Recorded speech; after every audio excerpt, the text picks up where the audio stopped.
Bom, galera, sétima semana, hein? A gente estamos encerrando a parte de ligações de ligação iônica. A gente começou na semana passada o estudo de ligação iônica. Falamos um pouco de octeto, tentamos explicar de uma maneira um pouquinho mais elaborada o que significa ser estável na química, né? E hoje a gente vai concluir falando basicamente de duas coisas. Eu vou apresentar para vocês uma tabela de íons, que nós vamos ter que, a partir da aula de hoje, começar a memorizar para poder montar as fórmulas. E vamos discutir também propriedade de compostos iônicos. Tá? Eu não sei exatamente se a gente vai conseguir fazer os exercícios na aula de hoje. Tá? Se eu não tiver certeza que eu começo e termino hoje os exercícios, eu nem começo. Eu gosto de fazer aula redondinha.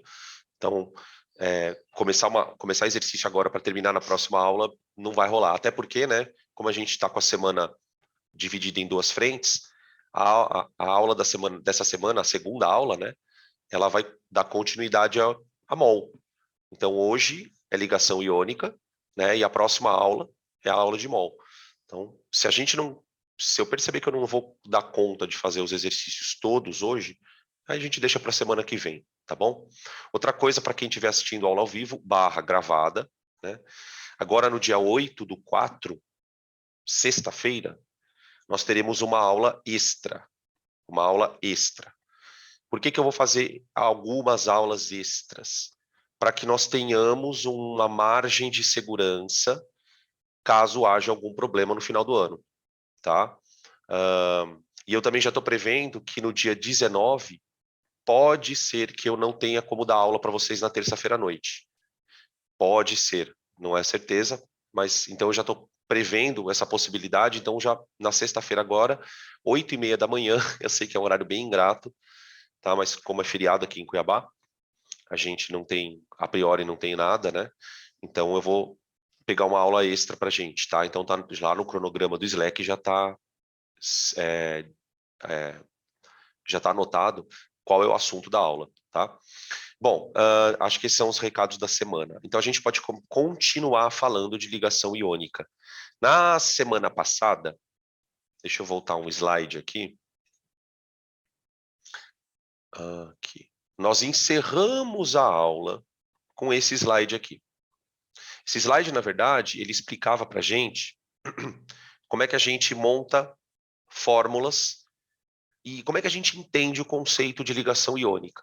Então, só para a gente recapitular aqui algumas questões, né? A primeira coisa que eu queria que vocês lembrassem é que numa ligação iônica, o que vai nortear o processo é essa expressão aqui, ó, transferência de elétrons. Essa transferência de elétrons ela vai acontecer sempre de que forma? Você tem um elemento doador, que é um metal, tá? Um elemento doador, e tem um elemento receptor de elétrons. A gente discutiu muito sobre essa questão de como um elemento fica estável, né? Sendo metal, aqui, ó, sendo metal, a tendência do metal é esvaziar a camada de valência e aí atingir o octeto, né? E o ametal, que aqui no caso é o flúor, ó, ele tem a tendência de completar o octeto da camada de valência. Então, esse padrão ele vai ser observado, tá? E aí, o que acontece às vezes? Que foi o slide de encerramento. A gente tem um cátion com uma carga que indica, basicamente, quantos elétrons ele perdeu, certo? E temos um ânion com uma carga que indica, basicamente, o número de elétrons que ele ganhou. Acontece que, para a ligação iônica se concretizar, o número de elétrons que o cátion doa, que é, no caso do alumínio aqui é mais 3, ele tem que coincidir com o número de elétrons que o ânion recebe. Tem que ser igual. Tá? E como é que a gente acerta essa quantidade? Alterando a proporção entre cátion e ânion na combinação. Né? A fórmula, galera, isso que vocês estão vendo aqui na tela, ó, ela é uma combinação entre cátion e ânion. Essa combinação entre cátion e ânion, ela indica uma situação muito importante aqui, ó. Esse número aqui, ó,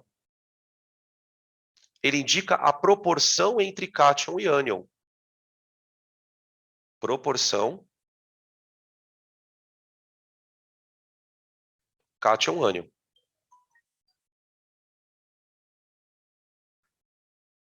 Cátion-ânion. Essa proporção cátion-ânion, ela tem que ser ajustada de uma tal maneira que o número de elétrons que um deles doa seja igual ao número de elétrons que o outro recebe. O cátion doa e o ânion recebe, tá? Então, o que a gente vai fazer aqui nesse começo de aula é treinar isso. Eu vou colocar um esqueminha para a gente ter as regras, como que você faz isso na prática, e depois vou mostrar alguns exemplos, tá? E aí eu apresento para vocês a tabela de íons, que é uma tabela que a gente vai ter que memorizar durante o ano, tá? Não é uma coisa que você memorize do dia para a noite, mas com o tempo você vai ter que estar memorizando esses íons. Bom, vamos lá. Eu vou trocar aqui. Isso aqui foi o slide da aula passada, tá? Formulação dos compostos iônicos. Então, vamos lá. A fórmula de um composto iônico, ela não, a gente costuma se referir à fórmula, né? Por exemplo, quando você escreve isso aqui, ó, só um rascunho, tá? Não precisa anotar isso aqui, não. Isso aqui é chamado de fórmula molecular.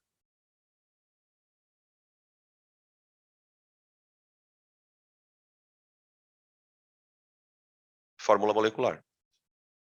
Por que ela se chama fórmula molecular? Porque ela indica a combinação de átomos numa molécula.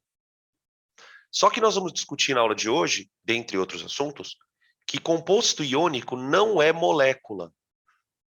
Então, essa informação é importante que a gente entenda. Compostos iônicos não são moléculas.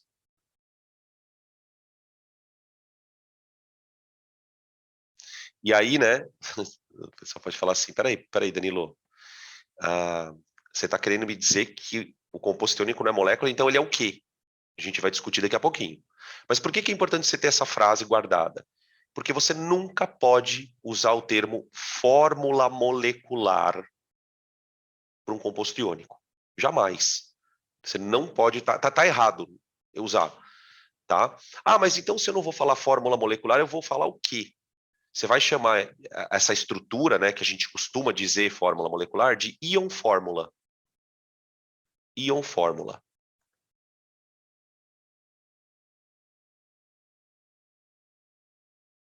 Tá, e o que é uma íon fórmula, então? Íon fórmula. A íon fórmula, ela representa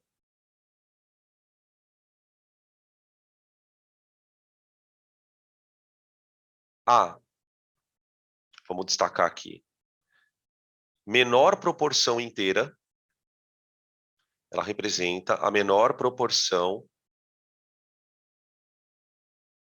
inteira de cátions e ânions presentes no cristal.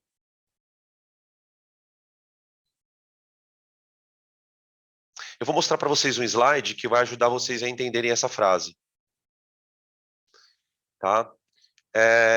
Como eu acabei de falar para vocês aqui, o composto iônico não é molécula. O que ele é, então? Ele é um cristal. É diferente. Molécula e cristal são coisas diferentes. Não só, não tem a ver com o estado físico, tá, gente? Porque molécula pode estar sólida também. Mas a questão é que a molécula, ela é um grupinho de átomos. Então, tipo, quando você pensa na molécula de água, você está pensando numa molécula que tem 3 átomos. Quando você está pensando na molécula de, sei lá, glicose, C6H12O6, você está pensando numa molécula de 24 átomos. Agora, quando eu penso num cristal, eu penso num aglomerado de átomos organizados segundo um padrão. Vamos escrever isso aqui, ó. O que é um cristal de maneira bem simples? Um cristal. Um cristal é um aglomerado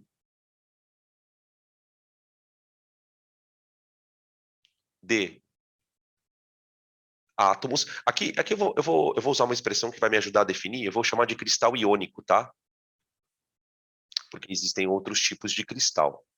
Cristal iônico é um aglomerado de íons, DD não, né? Aglomerado DD.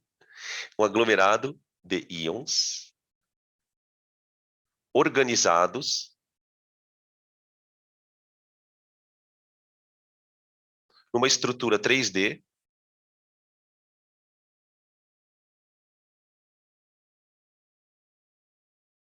de 3 dimensões com padrão de repetição.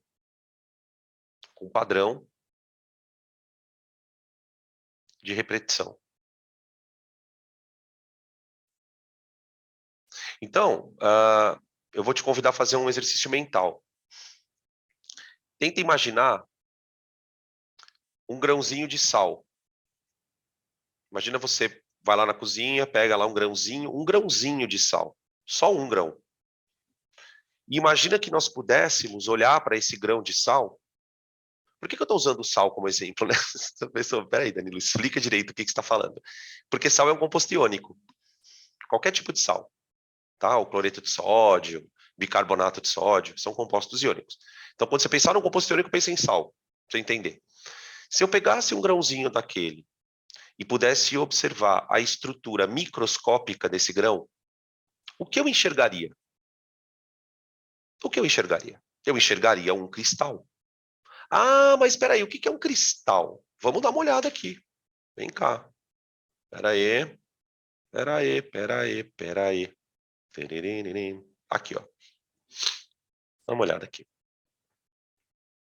Zoom, garotinho. Ó. Zoom. Pronto. Isso aqui são exemplos de cristais.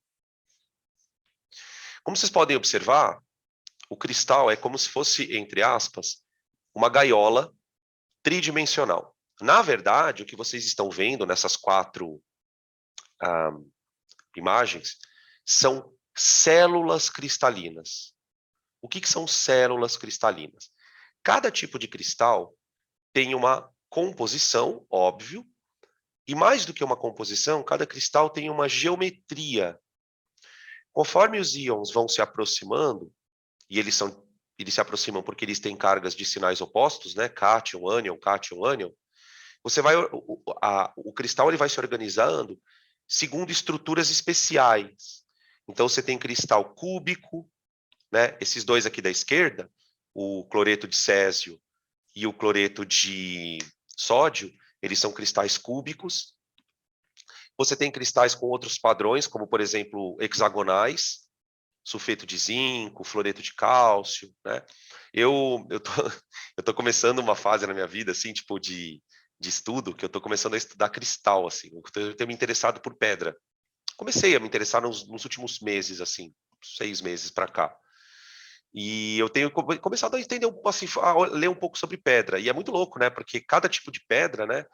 Quartzo, turmalina, obsidiana, opala, cianita, tem um monte de nome aí dessas pedras que são muito bonitas.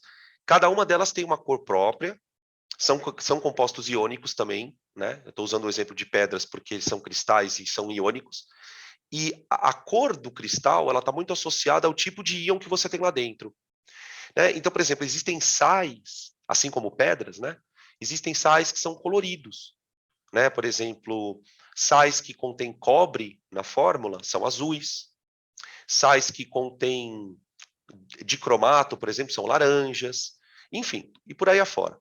Tá? Então, isso aí são exemplos de cristais. Eu preciso saber nome de cristal para vestibular? Não. Não. De jeito nenhum. O que você precisa saber é que o cristal é uma estrutura altamente organizada. Tá? E vocês devem imaginar aqui também o seguinte, né, gurizada? Você deve estar falando aqui de uma estrutura muito rígida, extremamente difícil de ser quebrada. Porque o que predomina aí nesse retículo, né, a gente chama de retículo. Né? O que é retículo? Vocês sabem o que é retículo? Lembra lá da biologia? Lembra da organela celular chamada retículo endoplasmático? Por que o retículo chama retículo, gurizada? Sabe o que é retículo? É o diminutivo de rede. Então, retículo é uma rede pequena. Tá? Aqui eu tenho um retículo cristalino, uma rede pequena de cristal. Tá bom? Beleza? Então, são estruturas rígidas, maciças. E aonde eu quero chegar com tudo isso? Quando você olha para a fórmula do cloreto de sódio, quando você olha para a fórmula do cloreto de sódio, você vê lá, NaCl. E quando você lê a fórmula, se você não tomar cuidado, você vai cometer um erro de interpretação. Você vai olhar para a fórmula NaCl e vai imaginar que a estrutura é formada por um sódio e um cloro. Sendo que, na verdade, não. Né? Cada grãozinho é formado por zilhões de sódios e zilhões de cloros. Zilhões. Ah, mas professor, se são zilhões, por que eu ponho NaCl? Porque a proporção de cátion e ânion é 1 para 1, que é onde eu estava querendo chegar aqui, ó. Eu vou voltar um pouco aqui nesse slide, ó. Espera aí. Opa, ó. O que é uma íon fórmula?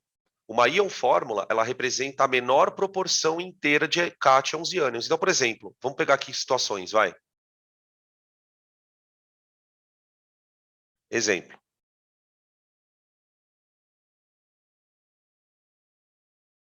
Eu quero montar a fórmula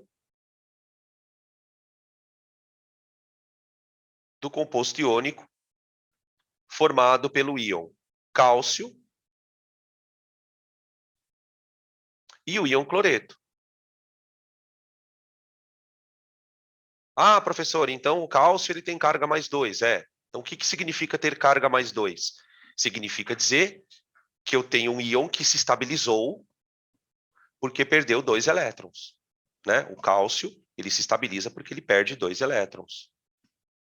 O que significa dizer que um íon tem carga menos 1? Que ele se estabiliza ganhando um elétron. Certo? Então, o que você vai imaginar? Que o cálcio ele vai doar para o cloro 2 elétrons. Só que, se o cloro recebe 1 elétron, para que os dois consigam compor uma substância química, é preciso que para cada cálcio haja 2 cloros. Certo? Ou seja, cada cloro estaria recebendo 1 elétron. Então, eu vou imaginar um cristal gigante com vários cálcios e vários cloros. Só que, nesse cristal, se eu pudesse contar cálcio por cálcio, e se eu pudesse contar cloro por cloro, eu teria uma proporção de 1 cálcio para 2 cloros. Então, a fórmula é CaCl2.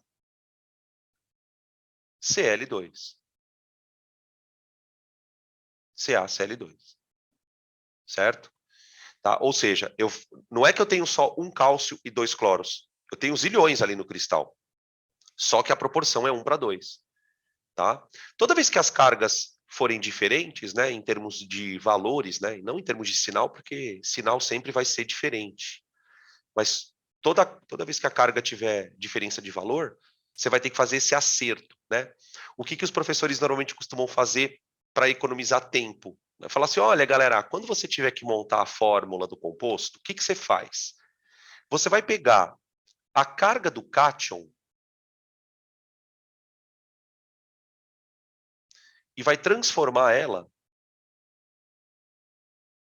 no valor do ânion. E vai pegar a carga do ânion e transformar em número no cátion aqui, ó. Tem o número 1 aqui, né? Como se tivesse o número 1, tá? É basicamente o que a gente está fazendo. Então, qual que é o que a gente precisa ter na cabeça? Um acerto de cargas, né? Por isso que na aula passada eu escrevi assim, que na íon fórmula, então isso aqui é uma íon fórmula, né? Na íon fórmula. Seria uma fórmula que representa a proporção de íons no cristal. Representa a proporção de íons no cristal. Tá certo? Beleza? Então, nessa íon fórmula, a gente tem alguns padrões, né? Qual é o padrão? Primeiro, a soma de cargas dá zero. A soma de cargas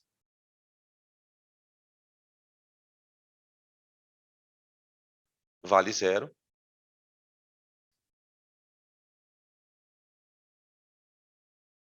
Tá? E uma outra coisa importante que a gente precisa ter, não esquecer é o seguinte: na hora que você vai escrever a fórmula, como a gente faz aqui no final, né, existe uma ordem. Você vai colocar primeiro o símbolo do cátion. Então, primeiro, o símbolo do cátion.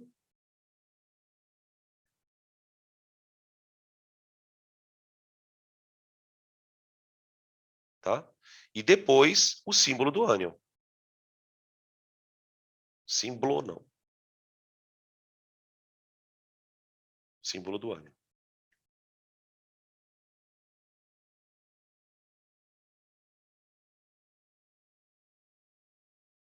Tá? Onde que vocês vão usar muito essa regra de montagem de formulinha? Quando a gente estudar sais, que são compostos iônicos, né? Os hidróxidos, são as bases, né?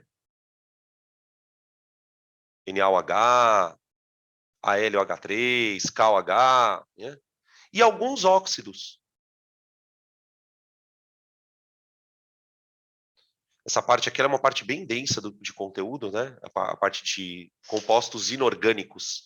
Ácido, base, sal, óxido, reação de dupla troca, né? A gente vamos seguindo lá, provavelmente lá para o final do semestre, assim, tá? A gente vai, provavelmente, terminando o semestre, a gente termina essa parte de sal, base, que é uma parte bem, bem complicadinha. Tá bom? Outra coisa que eu queria comentar, porque isso essa questão de você montar fórmula, toda vez que a gente for estudar um composto, a gente vai revisitar isso aqui. Então vocês vão ver que a gente vai falar disso, né, na aula de sal, na aula de base e na aula de óxido. E como é que monta a fórmula de sal? Eu vou chegar para vocês e falar, gente, lembra da aula de ligação iônica, né? Eu gosto de dar essa regra aqui, porque aí você já sabe que você pode usar ela para sal, para bases e para óxidos. Só ácido que não entra aqui. Por que ácido não entra aqui, né? Porque ácido, nos ácidos, os átomos estão ligados através de ligação covalente. Então é uma outra história. A gente vai falar de ácido lá na parte de ligação covalente, tá bom?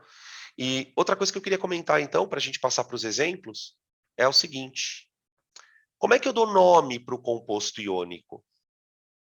Tem regra de nomenclatura para composto iônico, tá?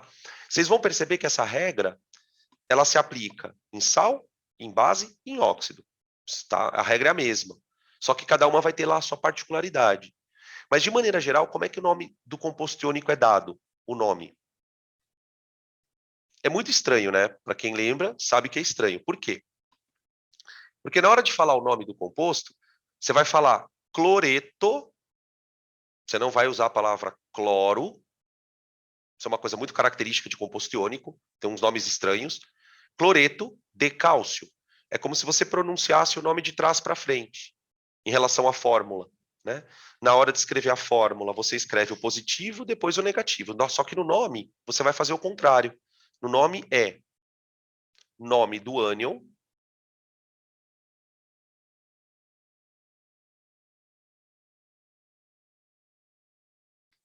aí vem uma preposiçãozinha, né, de cloreto de sódio, nitrato de cálcio, hidróxido de potássio, sulfato de alumínio, né? E aí o nome do cátion.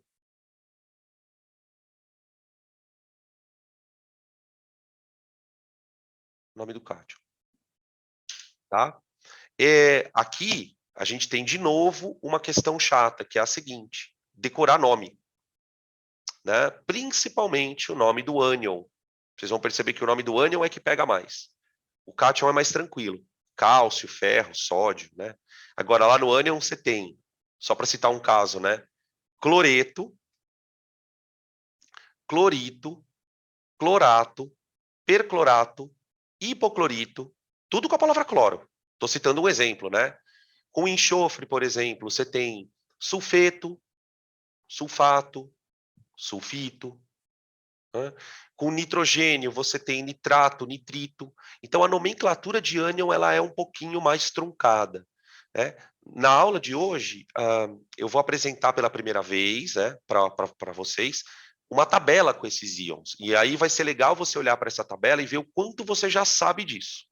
Essa tabela é um bom termômetro para que você verifique, bom, isso aqui eu lembro, isso aqui eu não lembro, ou, bota, não lembro nada, não sei nada, ou tipo, não, nunca vi a tabela, tá? Pode acontecer de você ter olhar para essa tabela e falando que tabela é essa que eu nunca vi, tá? Essa tabela ela precisa estar na sua cabeça na véspera do Enem, ou na véspera do seu primeiro vestibular, tá? Você tem que garantir que na véspera do seu vestibular ela esteja memorizada, porque a partir dela você vai montar fórmulas que muitas vezes são necessárias para resolver questões.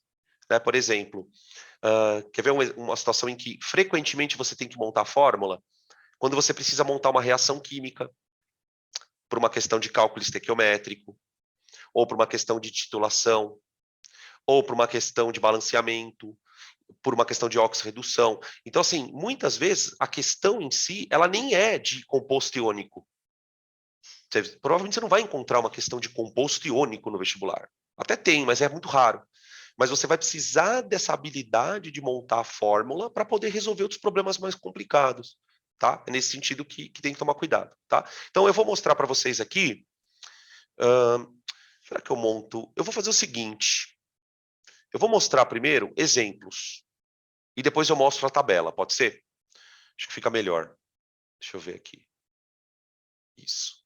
Então vamos lá. Vamos começar com os exemplinhos aqui, aí a gente vai discutindo a questão da nomenclatura, do acerto de cargas, tá? Então, e isso que eu vou mostrar para vocês aqui, gurizada, você tem que sair daqui com a certeza de que você entendeu, tá? Isso aqui é uma coisinha que, putz, pode parecer bobeira, mas lá na frente vai fazer uma boa diferença, tá? Já na aula de exercícios, vocês vão poder perceber. Deixa eu mostrar aqui, ó. Então aqui a gente já tinha visto, né, do NaCl, peraí. Nota que eu estou usando a palavra cloreto, tá? Vocês vão perceber, para quem não sabe isso, né? Porque para algumas pessoas o que eu estou falando parece, tipo, é meio óbvio, assim, porque já a pessoa lembra. Vocês vão perceber que a parte negativa do composto, ela vai ter um nome que ou termina em ato, ou eto, ou ito, tá? A gente vai discutir isso depois numa aula específica, mas vocês vão perceber esse padrão, tá? Para quem não sabe esse assunto, perceba esse padrão, tá? Para montar um cristal de cloreto de sódio, eu preciso de 1 para 1, proporção 1 para 1, né? O sódio, ele doa um elétron, então ele é um cátion monovalente, né? O cloro recebe um elétron, então ele é um ânion monovalente, e aí eu tenho a estrutura, o íon fórmula, né? A íon fórmula do cloreto de sódio, tá? Beleza. Aqui tem um outro exemplo. Eu coloquei 2 exemplos por tela, tá? Para não ficar muito poluída. Ó, aqui eu tenho um íon cálcio, cátion de carga 2+, da família 2A, né? E aqui eu tenho um íon diferente do cloreto. Presta atenção aqui que já apareceu uma coisa diferente. Bom, esse íon, o nome dele termina em ato, tá? Mas isso não é uma coisa tão importante agora. E eu quero chamar a atenção de vocês que esse íon é um íon formado por 5 átomos. 5 átomos. Ele é formado por 4 oxigênios e 1 enxofre. Tá vendo? Toda essa estrutura tem carga -2. Essa carga -2, ela não é do oxigênio, ela é do íon como um todo, tá? Esse tipo de íon a gente vai chamar de íon poliatômico. Então, o cloreto, por exemplo, vai ser um íon monoatômico,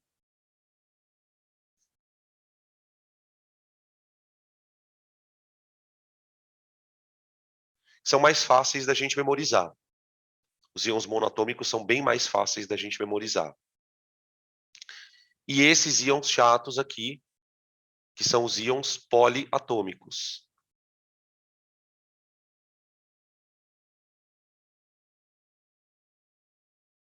Depois a gente vai discutir como é que pode um íon ser poliatômico, né? Mas, enfim, por enquanto eu sei que ele é um cara negativo. Tá? Aqui eu tenho, então, a fórmula, como seria a fórmula sugerida, né, para o sulfato de cálcio. Né? Aqui, ó, 1:1 também. Então, quer dizer, o cálcio estabiliza perdendo 2 elétrons, e o sulfato, a gente fala desse jeito, né, o nome do íon, sulfato estabiliza ganhando 2 elétrons. Tá? Esse é um íon bem famoso. Tá? O sulfato de cálcio, ele é o giz e o gesso. Tá? São feitos de sulfato de cálcio. Beleza? Agora eu vou mostrar uns outros exemplos aqui. Se quiserem tirar print, fica à vontade.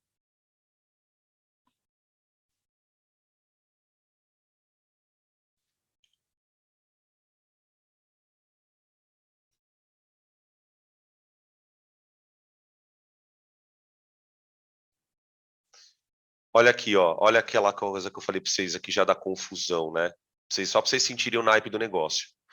Aqui eu tenho, ó, sulfato. Sulfato. Tá vendo? Ó? SO4, 2 menos. Esse é um íon com enxofre, né? A base de enxofre, né? Os compostos que estão à base de enxofre, a gente usa o termo sulfi, né? Ácido sulfúrico, enfim. Agora, olha esse outro íon aqui, ó. Ó. Olha o nome dele. Ele tem uma pequena diferença na fórmula. O sulfato tem 4 oxigênios. Né? Aqui o sulfito já é um outro íon. Né? O pessoal está colocando aqui a regrinha, né, do mosquito teimoso, a própria. Te mato de pico, te meto no vidrico, a própria. A própria do mosquito teimoso. A gente vai falar sobre ela na aula de ácidos, tá? Porque ajuda bastante a memorizar, a você vincular o ácido com o íon, né? Então, aqui o que eu tenho? Sulfito de bário. Então você vai ter, é muito chato isso, porque tem sulfeto de bário, sulfato de bário, sulfito de bário. Tudo vai depender de algumas questõezinhas ali que a gente vai discutir, tá? Aqui a fórmula ainda é bem tranquila de montar, né? Porque você tem carga mais 2 para o bário, então quer dizer, o bário estabiliza perdendo 2 elétrons, e o sulfito se estabiliza recebendo 2 elétrons. Então eu tenho aqui o sulfito de bário. Tá? Pode perceber que o padrão está sendo mantido. Cátion primeiro, ânion depois. Cátion primeiro, ânion depois. E no nome está ao contrário. Sulfito, que é o nome do ânion, e bário, que é o nome do cátion. Tá bom? Beleza? Isso aqui é treino. Depois que você pega o jeito, é muito tranquilo. Aqui vai acontecer, acho que é a primeira vez, ó. Aqui vai acontecer pela primeira vez uma situação onde a gente vai ter que mexer na proporção. Veja por quê. O magnésio, ele estabiliza perdendo 2 elétrons, tá? Assim como o bário, cálcio, como a gente já viu, né? Então, quer dizer, a gente já vai memorizando esses íons. Então o magnésio vai ter carga mais 2. O bário vai ter carga mais 2 também, tá? Aí tem um outro íon poliatômico chamado cianeto, que é um íon extremamente venenoso, né? Ele é usado, ele é conhecido como cianureto, na verdade. É uma substância, é um íon bem tóxico. Ele pode ser encontrado na forma de um sal ou na forma de um ácido, por exemplo, o ácido cianídrico, que é extremamente venenoso, o cianureto de potássio, também é uma substância extremamente tóxica, tá? Eu ia falar, eu ia falar assim, é usado como veneno. Na verdade não, né, gente? É usado como veneno. Não existe isso, né, de usado como veneno. Primeiro porque se a gente chegar nesse nível, né, de um dia falar o que é usado como veneno numa aula, é porque a humanidade está meio perdida, né? Olha, isso aqui é usado como veneno, aquilo ali é usado como bomba, mas enfim, né? Então aqui o que eu tenho? Ó, o cianeto, ele vai se estabilizar recebendo um elétron. Então, como é que um átomo que doa 2 se liga com um ânion que recebe 1? Né? A gente, então, vai fazer um acerto. Ó.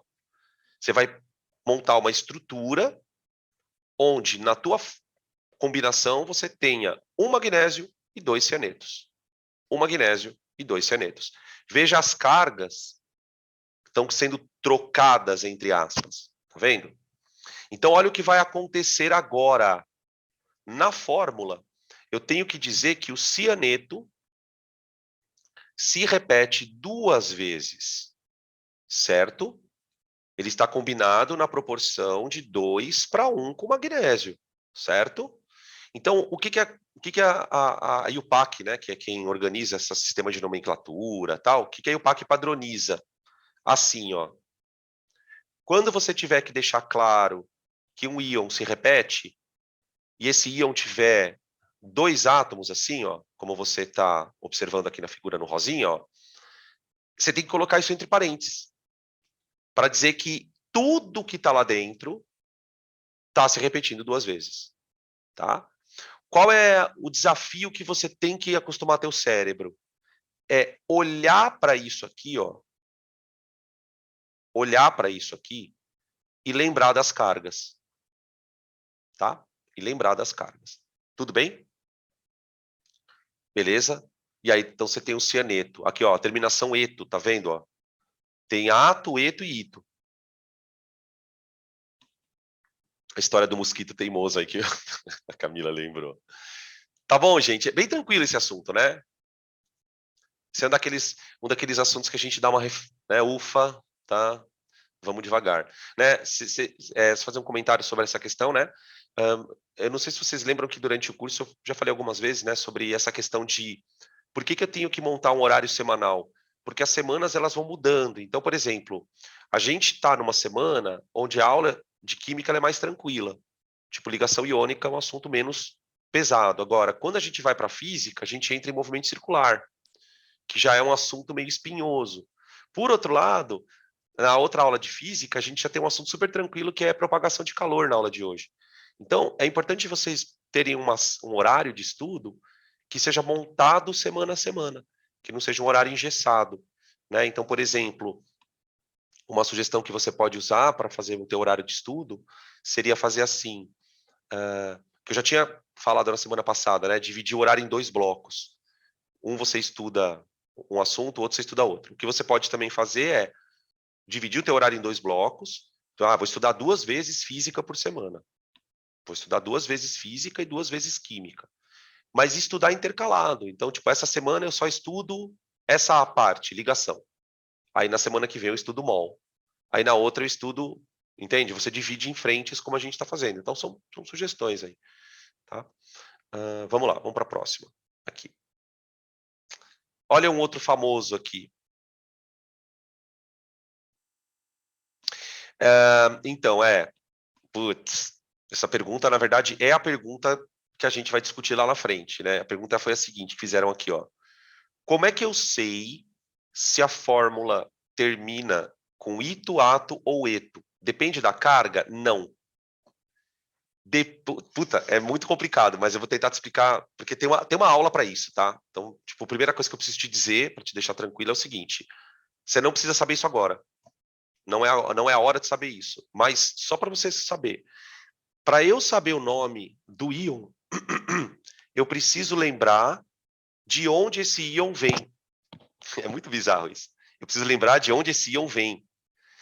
Como assim de onde esse íon vem? A gente vai descobrir que esses íons, eles são provenientes de ácidos. Então, o caminho ele é assim. Existe um ácido que tem um nome. Quando eu olho para esse ácido, eu consigo visualizar o ânion. E dependendo do nome do ácido, o teu ânion vai ganhar uma terminação. Então, por exemplo, só para você tentar elucidar um pouco mais. Esse ânion que você está vendo aí, o fosfato, ele é um ânion derivado de um ácido chamado fosfórico. Fosfórico.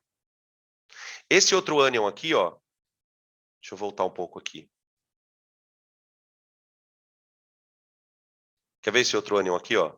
Sulfato, ó. Percebe que a terminação é a mesma de fosfato? O ânion sulfato, ele é proveniente de um ácido que se chama fosfórico. Então, é daí que vem a regrinha do bico de pato lá, que a Camila estava falando aqui no chat. Dependendo da terminação do nome de uma molécula, o ânion vai ganhar uma terminação atribuída a ele, específica, tá? Por isso que eu falei que o negócio é meio tenso. Agora lembrou, né? Putz, lembrei. Putz, é muito chato isso daí. É muito chato. É muito chato. Por isso que eu já tô falando para vocês o seguinte, não sei para quem está indo essa aula, né? Não sei exatamente qual que é a base que vocês têm de ligação iônica. Alguns eu conheço, mas outros não. Se essa aula para você tá de boa, nem perca muito tempo nela. Nem perca muito tempo. Vai estudando outras coisas. Porque isso aqui é um assunto chato. E depois que você aprendeu, não tem o que fazer. É regra, regra, regra, regra, regra, decorar, decorar, decorar. Por isso que ele é meio chato mesmo, tá? Vamos continuar aqui. Aqui já foi. Ó, esse outro aqui, então, ó. Para eu acertar a proporção, o lítio tem carga mais 1, né? E o fosfato tem carga menos 3. Então, quer dizer, o lítio ele doa um elétron e o fosfato recebe 3. Então, quer dizer, se o lítio doa um elétron, eu preciso de 3 lítios para um fosfato, tá? Então, tenta imaginar, então, que cada lítio vai doar um elétron. Para saciar, vamos colocar esse termo, vai meio idiota, mas para saciar o fosfato, que vai receber 3 elétrons, tá? Então, nesse caso, olha como fica a fórmula, tá? Vocês notam que nesse caso não apareceu o parênteses. Não apareceu o parênteses. Por quê? Porque eu estava indicando que o lítio ia repetir 3 vezes. O lítio é só um átomo. Se eu tivesse que indicar o fosfato repetindo 3 vezes, aí é uma outra história. O fosfato deveria vir no parênteses, assim como veio o cianeto, tá bom? Fosfato de lítio. Belezinha, belezinha, belezinha. Mais um. Aqui, ó. Olha esse aqui. Aqui tem um íon bem famoso também, né? Os dois são bem famosos. Os dois. Por que que ele recebe 3? Olha lá, por que que ele recebe 3? Uai, vamos pensar. A soma das cargas não tem que dar 0? Então, ó, o lítio ele é mais 1. Ou seja, ele perde um elétron. Se ele perde um elétron, como é que ele pode se ligar ao átomo que recebe 3? Como isso é possível? Né? Então, eu vou precisar de 3 lítios. 3 lítios. Para que os 3 lítios, cada um deles doe um elétron. Né? Então, quer dizer, imagina agora 3 elétrons saindo daqui. Ó. Sai um elétron, sai outro elétron, sai outro elétron. E chegam os 3 elétrons aqui. O meu intuito é sempre acertar o número de elétrons que saem de um e vão para o outro. Entendeu? Enquanto as cargas estavam se equilibrando naturalmente, né? Por que nesse caso aqui, ó, deixa eu voltar aqui. Peraí. Aqui, ó. Por que eu coloquei 2 aqui no cianeto, ó? É o mesmo caso, para quem perguntou o negócio do lítio aí, ó. Por que eu coloquei 2 aqui no cianeto? Ó. Por quê? Cada cianeto recebe 1. Cada cianeto recebe um elétron. Se cada cianeto recebe um elétron, eu preciso de 2 cianetos para conseguir ligar com o magnésio. Porque o magnésio doa 2. Tá?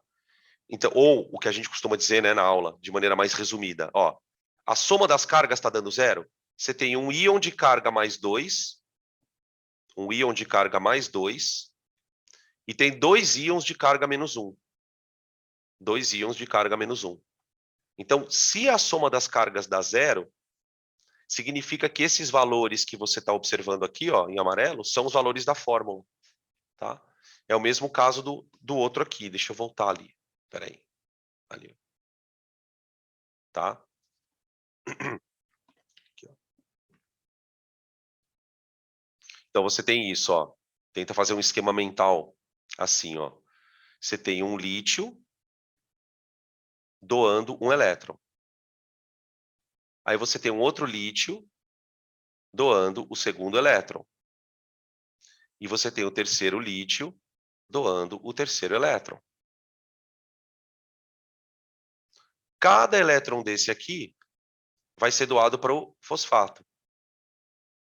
Então, o fosfato, sozinho, recebe os 3 elétrons. Tá? Daí, então, por que o 3 na fórmula? Beleza? Vai acontecer aqui um negócio muito louco. Espera aí, deixa eu abrir aqui. Ó. Olha aqui. Ó. Alumínio e carbonato.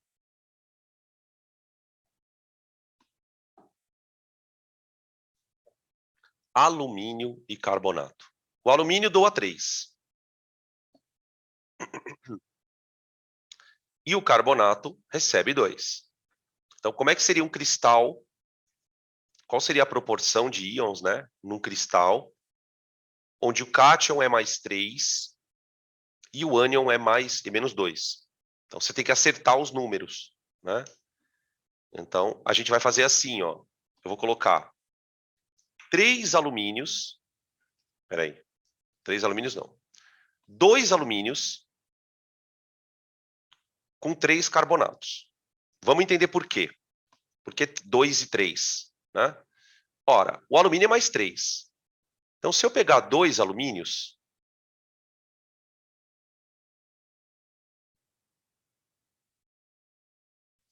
cada alumínio vai doar 3 elétrons.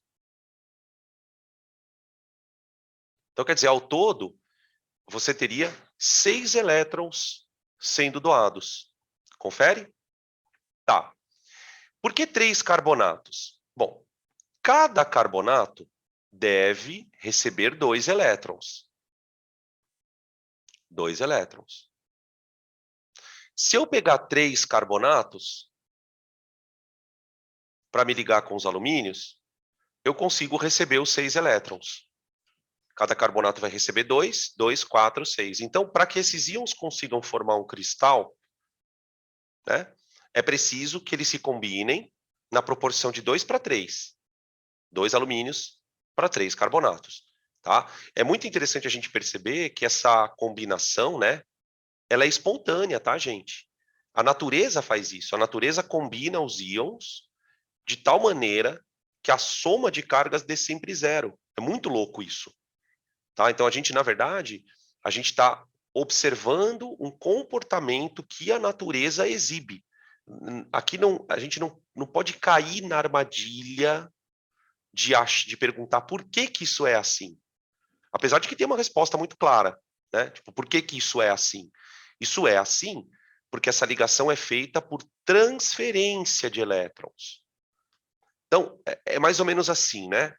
Se eu te transfiro um dinheiro, imagina que eu te transfira um dinheiro, ou você me transfere um dinheiro.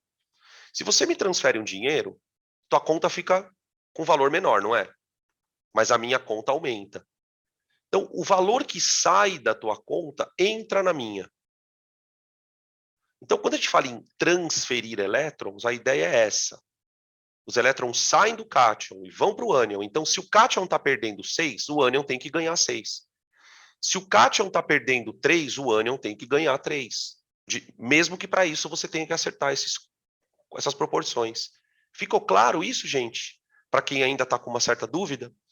É prática, né? A gente vai praticando, praticando, até a hora que isso vai se tornando mais automático. Então, você vai montar as fórmulas de maneira bem automática, se Deus quiser. Tá? Aqui fica assim, ó, a fórmula. Ó. Veja que o carbonato apareceu no parênteses. Tá vendo? O carbonato apareceu no parênteses, o alumínio não. O alumínio é um elemento só. O carbonato é formado por carbono e oxigênio. Então, se você quer repetir aquilo 3 vezes, Você precisa colocar aquilo entre parênteses, tá? Indicado entre parênteses. A gente usa muito esse raciocínio, né, para trabalhar a equação de dissociação, que até tem na lista de exercícios, tem equação de dissociação para a gente, tá bom? Beleza? Tranquilo? Tem mais alguns exemplos aqui, tá, gente? Que eu queria ainda comentar alguns detalhes. Aqui. Ó. Aqui. Espera aí que estão perguntando um trem aqui. Então, eu uso parênteses, mas em ânion. É quase sempre em ânions, tá? Para quem está perguntando isso.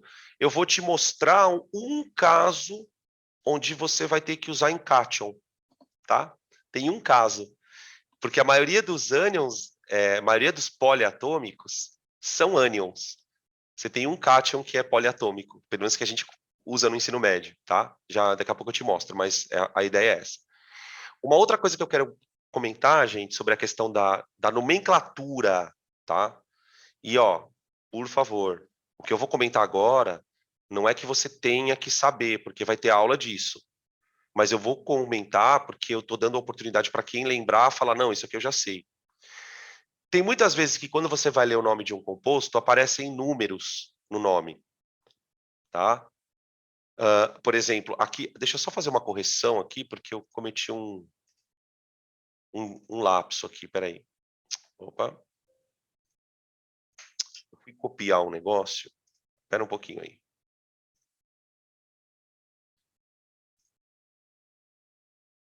Eu acabei esquecendo de fazer uma correção aqui, gente.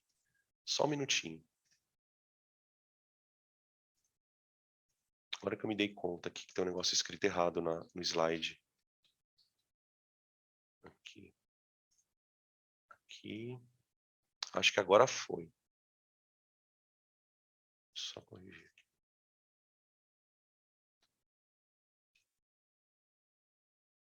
Aqui.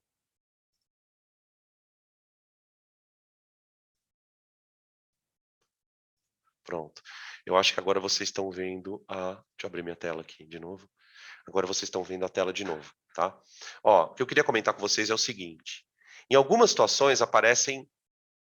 Do lado do íon, aparece um número, tá? Isso a gente vai discutir daqui a pouquinho. Não é sempre que aparece. Quando aparecer, vai ser no cation, tá? O número.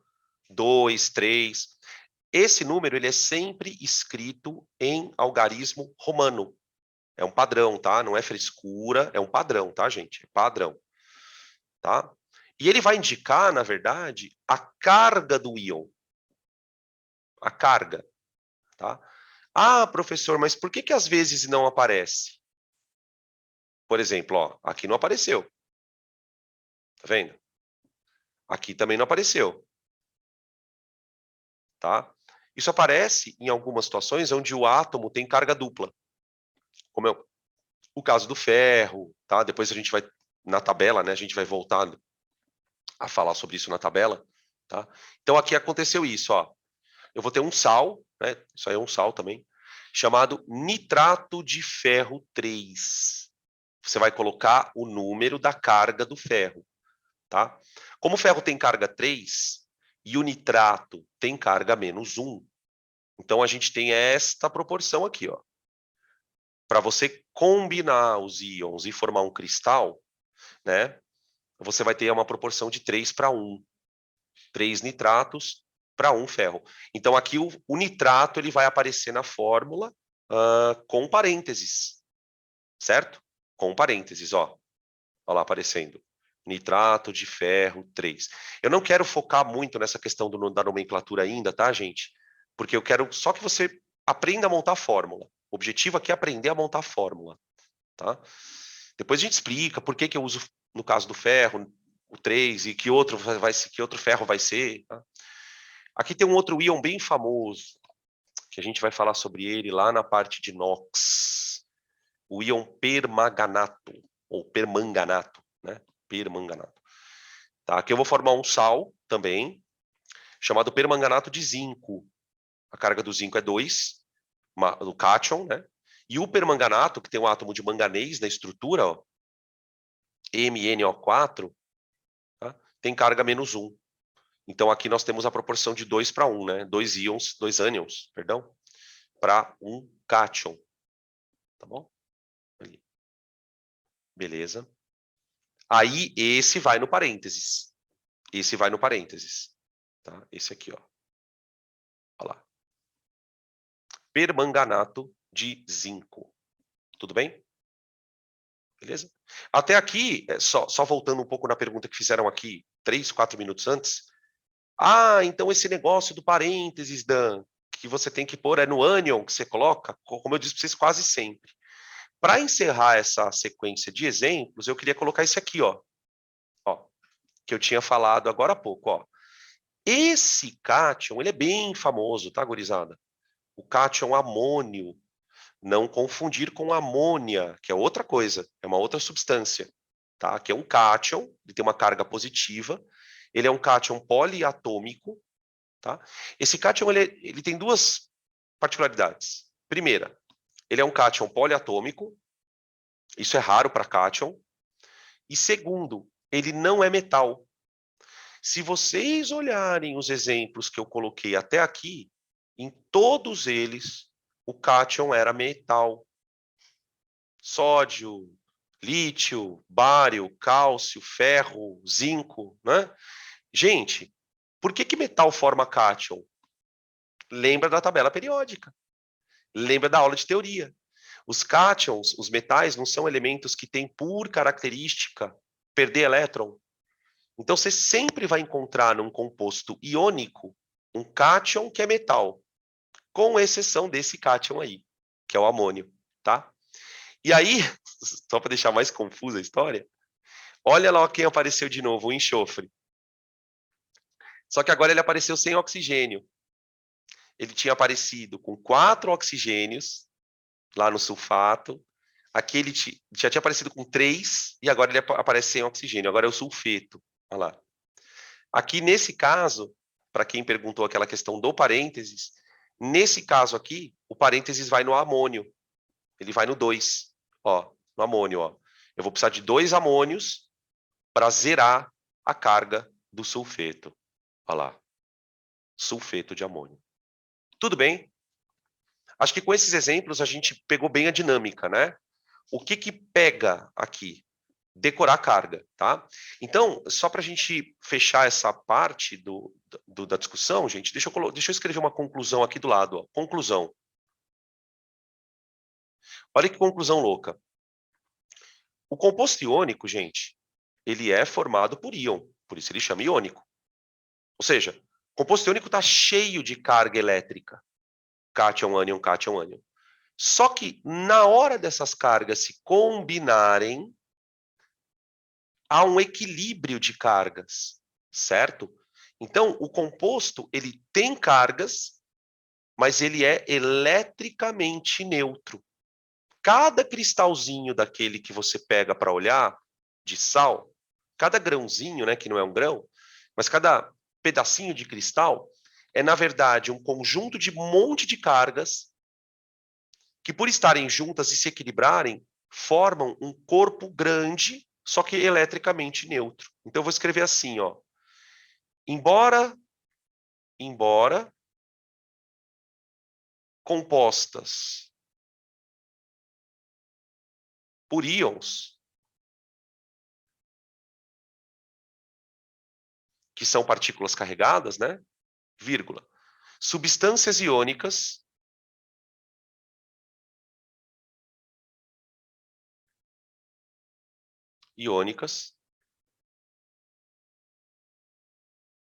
são eletricamente neutras.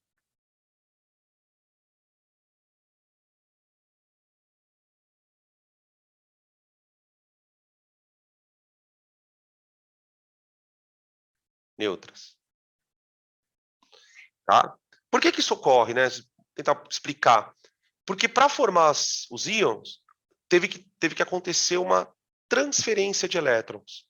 Ou seja, tudo que eu perdi, você ganhou. Quer dizer, se eu fiquei 3 positivos, você fica 3 negativo. Né? Então, esse balanço de carga, ele acontece por causa da transferência. Quer dizer, o que gerou essas cargas é uma transferência de elétrons. Então, se um cara fica mais 2, o outro tem que ficar menos 2, tá? Então, embora composto por íons, substâncias iônicas são eletricamente neutras, já que essas cargas, as cargas, são adquiridas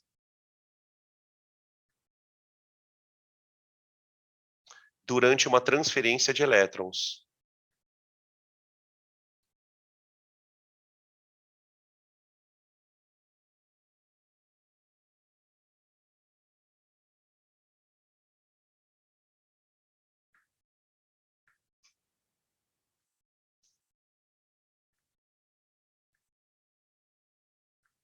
Tá?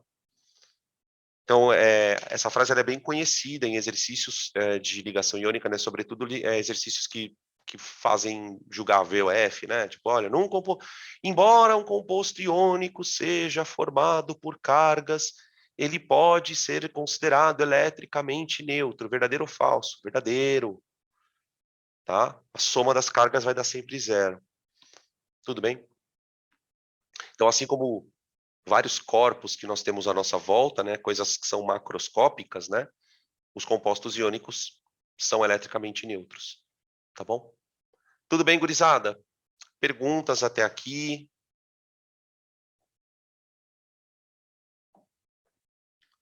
Angústias? Maravilha, então. Bom, na sequência, então, a gente vai construir a nossa tabela. Primeiro eu vou apresentar para vocês aqui a tabela direitinho, e aí a gente constrói a nossa, filtrando algumas coisas, tá? Então, algumas coisas que eu queria chamar a atenção. Ó, aqui você tem uma tabela com cargas de íons, tanto cátions como ânions, monoatômicos. Tá? Os cátions e ânions poliatômicos não estarão na tabela, obviamente. Tá? E aí eu queria chamar a atenção de vocês para algumas questões. Tá? Por exemplo, olha só. Vamos olhar aqui para essa coluna em azul. Ó. São os elementos da família 1A. 1A. Tá? Eu não vou falar nada sobre o hidrogênio agora. Eu vou deixar o hidrogênio para uma discussão à parte. Eu queria focar a atenção de vocês no lítio, sódio, potássio. Sobretudo nesses três aqui. Tá? Eles formam cátions de carga mais um. Tá? Se vocês lembrarem da aula de tabela periódica, vocês vão associar que esses caras, além de serem metais, né, eles têm um elétron na camada de valência. Só um. Então, era de se esperar que, ao fazerem ligações iônicas, doem esse elétron. Já era de se esperar isso. Né? Se você pegar aqui, por exemplo, nessa coluna aqui, ó, eu destaquei o bário, o magnésio, o cálcio, o estrôncio, o bário e o rádio. Tá? Acho que principalmente o magnésio e o cálcio, e o bário também, são bem famosos. Tá? Então, esses elementos, além de serem metais, têm 2 elétrons na camada de valência. Então, a gente imagina que eles percam esses elétrons. Tá? Eu também tenho alguns elementos com carga dupla ou tripla, como é o caso do manganês. Ó. Tá? O cromo, o manganês, o ferro, o cobalto, o níquel, o cobre, a platina, o chumbo, o estanho, tá? Esses elementos, eles podem ficar com 2 cargas. Quer dizer, aqui a gente já vai percebendo uma situação muito curiosa, viu, gurizada? Se um elemento como o ferro pode se estabilizar com 2 cargas, estou pegando o caso do ferro, tá? Que é o mais famoso. Se o elemento como o ferro ele pode se estabilizar com 2 cargas, isso significa que ele não necessariamente obedece ao octeto. Percebe? Se o cobre pode aparecer com 2 cargas, é porque provavelmente ele nem sempre ele obedecerá ao octeto. Então, a gente já vai percebendo aqui alguns problemas na teoria do octeto. Tá? Porque pela teoria do octeto, gente, não teria como existir, eu não conseguiria justificar que um elemento pode ter duas cargas. Como assim? Como um elemento pode ter duas cargas? Então, a gente já vai percebendo os furinhos no modelo do octeto. Por isso que, na semana passada, eu já tinha comentado com vocês, falei, galera, a gente vai precisar de uma outra teoria para entender ligação covalente. Tá? Já na ligação iônica dá problema, né? Aí eu tenho alguns outros aqui, ó, cátions, que tem cargas também, ó, prata, cádmio, mercúrio, alumínio, tá? E outros. O ouro também tem carga dupla, tá? O ouro também tem carga dupla, mas não apareceu aqui. Tá? E aí eu tenho os ânions, ó. Os ânions. Peraí. Opa. Aqui, ó. Opa. Os ânions. Veja que a quantidade de ânions é relativamente pequena, né? Eu tenho o ânion com carga -1, que são os elementos da família 7A, né? Aqueles caras que têm 7 elétrons na camada de valência, e aí acabam recebendo um elétron, tá? O flúor -1, cloro -1, o bromo -1, tá? E aí o oxigênio e o enxofre, que também podem formar ânions. O oxigênio -2 e o enxofre também -2, né? Por que -2? Porque são elementos que têm 6 elétrons na camada de valência. Então se estabilizam recebendo 2. São ametais, né? E acabam então recebendo elétrons. Então, para esses elementos que estão em verde, que estão em azul e que estão em amarelo, a regra do octeto ela funciona lindamente. Lindamente. Você olha, vê que os caras têm 8 elétrons. Agora, em algumas situações, a gente vai perceber que ela já fura. Tá bom? Tudo bem? Isso é uma tabela de cátions, tá? A gente vai tirar daqui algumas informações importantes. Daqui a pouco a gente anota. Se vocês quiserem tirar print dessa tabela, se bem que acho que ela tem no material.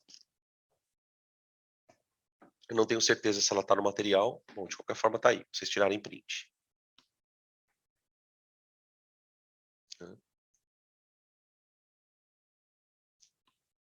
Beleza. Aqui eu tenho uma tabela de íons poliatômicos. Olha a quantidade de íon poliatômico que você tem que saber. Tá? Depois a gente vai organizar isso de uma forma didática e você vai perceber que não é tão difícil memorizar. Tá? Para quem está olhando pela primeira vez, assim, pode parecer um pouco assustador, as fórmulas, os nomes, as cargas, tá? Mas tenham paciência, a gente vai aos poucos mostrando a história da regrinha do nome, tá? Agora, tem aí um componente que é decorar. Você vai ter que, uma hora ou outra, vocês vão ter que pegar isso aí e falar, não, matar, como diz o ditado, matar o boi pelo chifre, tá? Beleza? Vejam que nessa lista só aparece um cátion, né? Olha lá, o amônio, que é o primeiro cátion da lista, depois vem o acetato, cianeto, permanganato, cromato, os cloros, ó, clorato, perclorato, clorito, e aí ainda não tem o cloreto, né? O cloreto não tem aí, que estava na outra tabela. Carbonato, bicarbonato, esse aqui, pelo amor de você, é preferível que você esqueça seu nome do que o bicarbonato, tá? Porque teu nome tem um RG, né? Aí com nitrogênio eu tenho nitrato, nitrito, ó. Nitrato, nitrito. Olha a diferençazinha da fórmula, tá? O íon das bases, que é o famoso, ó, o íon hidróxido, super famoso, né? O ânion hidróxido, que vai vir nas bases. Aí com enxofre eu tenho o sulfato e o sulfito aqui, ó. Não tem o sulfeto, que o sulfeto está na outra tabela também. E aí o fosfato. Vou falar para vocês uma coisa, cara. Se vocês souberem esses íons, vocês podem montar a fórmula que vocês quiserem. Não tem fórmula que você não monte. Porque os íons que aparecem em vestibular, né, os mais famosos, eles estão aí. Tá bom? Beleza? Bom, agora o que a gente vai fazer, então? Vamos filtrar essa tabela. Vamos filtrar a tabela de cátions, essa daqui, e vamos filtrar a tabela de ânions. Ou seja, vamos pegar os mais importantes nessa brincadeira, tá? Então, vamos lá. Coloquei aqui, acho que dá para colocar os dois na mesma tela, tá? Ó. tabela de cargas de alguns cátions importantes, inclusive aqueles que tiverem carga dupla, são aqueles que vão vir com a numeração no nome, então ferro 2, ferro 3, né? Tá? E depois aqui, ó, na de baixo, uma tabela de cargas de ânions, tá? Cátion e ânion, beleza? Então vamos lá. Carga 1. Quem você não pode deixar de saber? O lítio, o sódio e o potássio, que são da família 1A, tá bom? E eu destacaria aqui ainda a prata, que aparece com muita frequência, que não é da família 1A, mas tem carga mais 1, e o amônio, né, como NO, que é o íon poliatômico. Tá? Lítio, sódio, potássio, prata, amônio. Tá aqui. Sendo que os 3 primeiros são da família 1A. Se você quiser memorizar a família 1A inteira, tá bom, família 1A, tá? Com carga 2, nós podemos citar quem? A família 2A, né? Obviamente, aqui eu vou colocar o magnésio em destaque, o cálcio, o bário, tá? Que são da família 2A. E eu vou destacar um elemento que não está na 2A, mas que também aparece com muita frequência, que é o zinco. O zinco não obedece octeto, tá? O zinco não obedece octeto. Inclusive, metal de transição não obedece octeto, tá? Então, nem adianta fazer distribuição, você vai perceber que ele não está com 8 elétrons, a regra já está furando, tá? Bom, então, ó, o magnésio, o cálcio e o bário são da mesma família, tá? E o zinco é separadinho. E com carga 3, eu vou destacar o alumínio, tá? Só o alumínio vale a pena guardar. De cátion com carga 3. Tá bom? Esses são os que você precisa saber de qualquer jeito. Aí eu vou destacar aqui alguns que têm carga dupla. Então eu tenho o ferro, que pode aparecer com carga 2 ou 3. O cobre, que pode aparecer com carga 1 ou 2. O chumbo, que pode aparecer com carga 2 ou 4. Tá? Deixa eu ver quem mais que eu posso destacar. O estanho, que também aparece com carga 2 ou 4. E o ouro, que aparece com carga 1 e 3. Tá? Eu destacaria dessa lista, mesmo assim, o ferro, o cobre e o chumbo. Tá? E o chumbo. Ah, e eu também poderia colocar aqui a platina.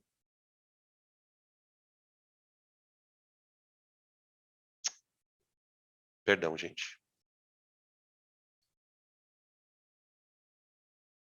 Perdão. A platina... Peraí. Esqueci aqui da borracha. Aqui, PT4. Tá? Beleza? Mas os que estão com bolinha do lado são os mais importantes, de carga dupla. A gente vai usar muito eles na parte de eletroquímica, pilha, eletrólise, tá? Usa muito cátion. Bom, e aí os ânions? Bom, de carga menos 1, quem que eu vou citar? O fluoreto, o cloreto, o brometo, o iodeto, tá? Esses todos terminam em eto o nome, tá? Mas eu falei para vocês, não é tão importante saber isso. Aí eu poderia destacar aqui o nitrato, que é poliatômico. Eu poderia destacar também o cianeto. Pelo menos por enquanto esse está bom. Tá? Embora tenham outros, mas esses já estão suficientes. Aí com carga menos 2, eu destacaria quem? Ah, peraí. E o OH-, né? Que é o íon das bases. Esse aqui é o íon das bases. Todos esses outros íons que eu estou colocando, sem ser o OH, né, são íons de sal. Íons de sal. O OH é o íon que vai aparecer nas bases. Tá. Com carga -2, eu destacaria os de enxofre, sulfeto, sulfato, sulfito, tá? E destacaria também o carbonato, muito famoso. Ah, deixa eu colocar esse outro aqui, ó, o bicarbonato. Tá, eu só mais uma vez, desculpa, eu tô sendo prolixo, mas eu não estou colocando os nomes porque não é importante agora. Eu estou só falando, mas eu não estou escrevendo, tá? Então não se agoniem. Ah, mas ele está falando os nomes e não está escrevendo. Calma, não é a hora. Tá? Beleza? Tá aí com carga 3, -3, né? Eu vou destacar o fosfato. Só. Esse aqui é o mais importante, dos que tem carga 3. Tá? Agora você já imagina, olha que interessante, todas as combinações possíveis entre um cátion e um ânion. Quantos tipos de compostos você monta nessa brincadeira, né, gente? Você vê, você tem aqui, ó, fazer uma conta rápida. De cátion, né, eu tenho 2, 5, 10, 2, 4, 6, 8, 10, 12. Aqui eu tenho 22 cátions. 22 cátions. Tá? E ânion, 1, 2, 3, 4, 5, 6, 7, 8, 9, 10, 11, 12, 13. 13 ânions. Então, 22 vezes 13, cara, dá quantos compostos diferentes? Tá? Então, a melhor maneira que você tem para quem não tem firmeza nisso, né? Aprender é sentar com essa tabela do lado e ir montando fórmula. Você vai perceber que você montar 4, 5 fórmulas, você aprende. Fica automático. Tá bom? Beleza?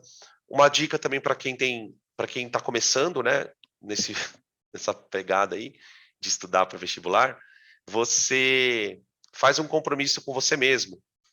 Pega 4, 3 3 íons por dia, 3 cátions, 3 ânions e decora. Pega os 3, monta uma fórmula, dá nome, tá? Mas, o que eu falei, vocês vão ter bastante tempo para fazer isso.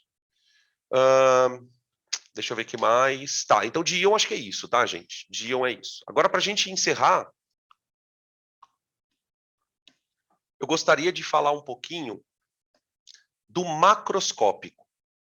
Do macroscópico. Né? Até agora, na aula passada e até aqui nessa aula, a gente trabalhou muito com a ideia de tentar entender a estrutura do composto. Né? Então, tipo, ele é um cristal, putz, os íons se combinam, as cargas eram, né? Porque elas se anulam. Tá, mas quando eu olho para um composto iônico macroscopicamente, na tua frente ali, eu consigo perceber que ele é iônico só de bater o olho? Olha, só de bater o olho não. Mas existem algumas características que você pode usar como marcadores de que é um composto iônico. O composto iônico ele possui algumas características que são peculiares, tá? De tal maneira que quando você quer saber se um composto é iônico ou não, você verifica essas características, né? Como se fosse um checklist. Olha, ele é assim, é assim, é assim, é assim, é assim. Ah, então é iônico. Ah, não é assim, não é assim, não é assim, não é assim. Ah, então não é iônico, tá? Então, o encerramento da coisa é para falar do macro. Então, quando eu olho para um composto iônico, tem alguma medida que eu possa fazer no laboratório? Tem alguma experiência que eu possa observar no laboratório que me caracteriza um composto como sendo iônico? A gente vai ver que tem, tá? Então vamos lá. Deixa eu. Aqui eu já tinha mostrado esse slide para vocês, né? Tá? O composto iônico ele é cristal. Ele é um composto cristalino, né? E é muito importante. Eu vou reafirmar que eu já falei isso hoje, que a gente entenda que essa estrutura é muito rígida. As forças que regem o cristal, elas são elétricas. Ó, força eletrostática. É positivo atraindo negativo. Lei de Coulomb. Lei de Coulomb. Né? As cargas de sinais opostos, elas tendem a se atrair. Então, os retículos cristalinos, eles são estruturas muito fortes. Portanto, para que eu consiga quebrar o retículo, eu preciso dar muita energia para o composto. Ou eu posso aquecer, né? Geralmente a gente aquece o composto, tá? Então, ó, vamos escrever aqui, ó. As forças que sustentam o cristal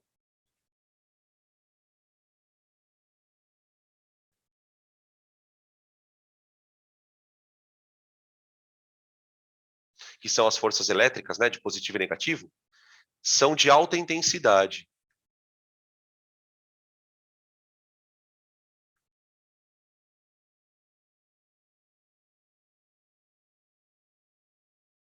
Tá? Beleza? Guarda muito essa informação. Por quê? Porque é ela que vai explicar tudo que eu vou contar para vocês aqui. Quase tudo, vai. Tem uma coisa que não, mas enfim. Tá bom? Beleza? Então vamos lá. Ó, eu coloquei aqui algumas características de composto iônico, tá? Para a gente poder explicar um pouquinho. E aí eu destaquei duas aqui. Duas, tá? Então vamos ler e a gente vai entender um pouquinho. A primeira coisa que a gente vai observar no composto iônico, gente, é claro que o estado físico de uma substância, ela vai depender das condições da substância, né? Tipo, eu posso ter, por exemplo, água no estado sólido, líquido e gasoso, tá? A princípio, qualquer substância, peraí, estão pedindo para eu voltar aqui. Deixa eu voltar aqui, nesse. A princípio, qualquer substância pode ser sólida, líquida ou gasosa. Tá? Geralmente, quando a gente vai falar do estado físico de uma substância, na química, a gente fala de uma condição padrão, que é chamada de temperatura ambiente. Na verdade, é condição ambiente, tá? Que é pressão ao nível do mar e temperatura de 25 graus. Tá? Todo composto iônico é sólido na temperatura ambiente. Todo. Tá? E toma cuidado para não entender errado. Eu não estou falando que todo sólido é iônico. Tem sólido que não é iônico. Por exemplo, metal. Tá? Agora, composto de natureza cristalina, a gente imagina que seja sólido na temperatura ambiente. Não tem como ser diferente. Tá? Não tem como ser diferente. Outra coisa que a gente vai perceber. Ponto de fusão e ebulição bem alto. Tá? Quando a gente fala alto, gente, esse alto pode ser de 1000 graus ou 3000 graus. Tá? Por que é tão difícil derreter um composto iônico? Porque ele está na forma de cristal, que seria o item C. Né? O fato do composto ser cristalino já me dá uma ideia de que para eu quebrar esse cristal, eu vou ter que dar muita energia para o composto. Então, o composto ele vai ter um ponto de fusão alto, porque ele é um cristal. Tá? Outra coisa que esses cristais têm, eles são quebradiços e duros, rígidos. Rígidos. Diferente, por exemplo, de um cristal de metal. Os metais, eles são maleáveis, né? Vocês já devem ter ouvido essa expressão. Quando a gente for estudar ligação metálica, né? A gente vai falar muito sobre essa questão da maleabilidade. Tá? Diferentemente, por exemplo, de um metal que entorta, vamos dizer assim, né? De maneira mais simples, o metal entorta. O composto iônico não entorta. Né? Quem aqui já pegou um giz na mão, sabe que ele não entorta, ele quebra. Se você pegar um giz e aplicar uma força nele, ele quebra. Né? Ou seja, essa capacidade do corpo cisalhar, esse é o nome certo que a gente usa, né? De ser quebradiço, isso tem a ver com o cristal iônico também. Tá?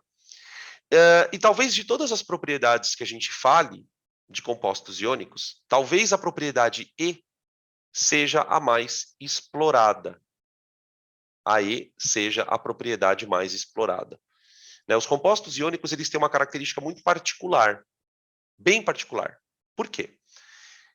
Se você testar a condutividade elétrica de um composto iônico, você vai perceber que essa condutividade elétrica ela é diferente dependendo do estado do composto. Olha o que eu escrevi aqui. Ó. Quando fundidos, ou dissolvidos em água.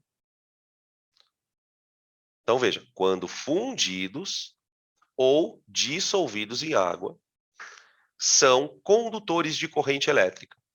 Então, quer dizer, um composto iônico ele pode conduzir corrente se ele estiver no estado líquido, aqui, ó, estado líquido, ou dissolvido na água, que são coisas diferentes, né? Uma coisa é dizer que o composto está líquido, outra coisa é dizer que ele está misturado na água, tá? Quando ele está misturado mas se você está misturado na água, ele está no estado líquido, ele está no estado aquoso, porque tem água junto. Composto líquido é só ele que está lá, só que no estado líquido, tá? Beleza? Por que que isso acontece? Por que que isso acontece? Né?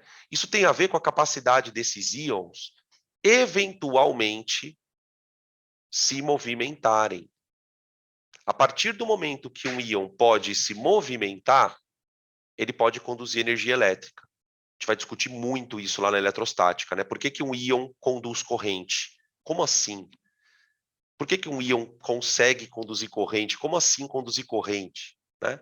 Só que o íon tem um problema. Para conduzir corrente, ele precisa se movimentar. Então, o que acontece é o seguinte, ó. Peraí. Ó. Quando o composto está no estado sólido, voltando aqui um pouquinho nesse slide, ele está na forma de um cristal, correto? Se ele está na forma de um cristal, os íons não podem se movimentar, certo? Então, ele não tem como conduzir energia elétrica. Agora, se de alguma maneira eu conseguisse separar os íons, se de alguma maneira eu conseguisse romper o cristal, esses íons podendo se movimentar, eles vão ser condutores de corrente elétrica, eles vão ser condutores de eletricidade. Então, quando a gente derrete um composto iônico, ou quando a gente coloca esse composto iônico em água, o cristal se separa. O cristal se separa. Eu vou mostrar para vocês aqui, ó. Aqui você tem uma imagem bem esquematizada de como acontece para um composto dissolver. Como acontece, tá? Ó, estão fazendo uma pergunta aqui. Essa movimentação de íons é o que se chama de elétron livre? Na verdade, aqui não são elétrons livres, né? São íons livres. Tá? Assim como os elétrons livres nos metais, os íons, se estiverem livres, também podem conduzir corrente. Né? Aí, nesse caso, seria uma corrente iônica e não elétrica, propriamente dita. Né? A gente fala que é elétrica, né? Óbvio. Mas não são elétrons que estão andando. Então, a gente vai descobrindo aqui, né? E foi boa essa pergunta ter surgido aqui no chat, que não é só elétron que conduz a eletricidade. Nananina. Um íon também pode conduzir eletricidade. Ah, mas por quê, professor? Gente, o que que um elétron tem que um íon também tem? Alguém poderia me dizer? Por que que o elétron conduz eletricidade? Porque ele tem uma propriedade chamada carga, exatamente. Ó. O pessoal está respondendo aqui, tem carga. Ora, então, a princípio, tudo que tiver carga conduz, desde que se movimente. Então, quando o sal está sólido, os íons estão presos. Olha aqui, ó. Opa. Ó. Quando o sal está sólido, os íons estão presos. Isso aqui é o cristal, ó. Cristal. Não tem como os íons se mexerem aqui. Agora, quando eu jogo água, acontece uma coisa muito legal, chamada solvatação. Solvatação. As moléculas de água, gente, eu vou usar uma expressão que não é muito certa, mas eu vou usar. Elas são moléculas meio que inteligentes. Elas conseguem perceber quando uma carga está perto delas. Então, quando você põe o sal na água, as moléculas de água, que são representadas por essa cabecinha do Mickey Mouse aqui, ó, essas moléculas de água, elas vão arrastando os íons para fora do cristal e vão abraçando os íons. Aqui você vê a foto de um sódio abraçado, entre aspas, né, por moléculas de água. Tá vendo? E aqui você tem um cloro também, ó, abraçado por moléculas de água. Esse processo da água envolver o íon é o que a gente vai chamar de solvatação. Ó, a dissolução libera íons em água que, solvatados, ou seja, que envolvidos por água, podem se movimentar. É uma coisa muito intrigante, né, a gente perceber como a água consegue separar cargas de sinais opostos.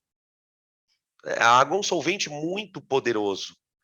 Por quê? Porque ela consegue separar cargas de sinais opostos.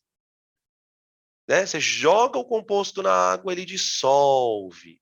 Quando o composto dissolve, você aparentemente percebe que o cristal desapareceu, o cristal se desmanchou. O cristal desmanchou por quê, Danilo? O cristal desmanchou porque a água levou os íons embora. Ela vai envolvendo, né? E a gente vai estudar lá na frente que essa solvatação, que é o que a gente estava observando aí na figura, ela acontece por causa de uma força intermolecular, que não é a ponte de hidrogênio, tá? Não é a ponte de hidrogênio. É um outro tipo de interação molecular. Se alguém quiser arriscar o nome aí, quiser colocar no chat, tá? O nome da interação molecular que explica a solvatação, né? Como é que a água consegue se aproximar do íon? Né? Aqui já apareceu aqui, ó.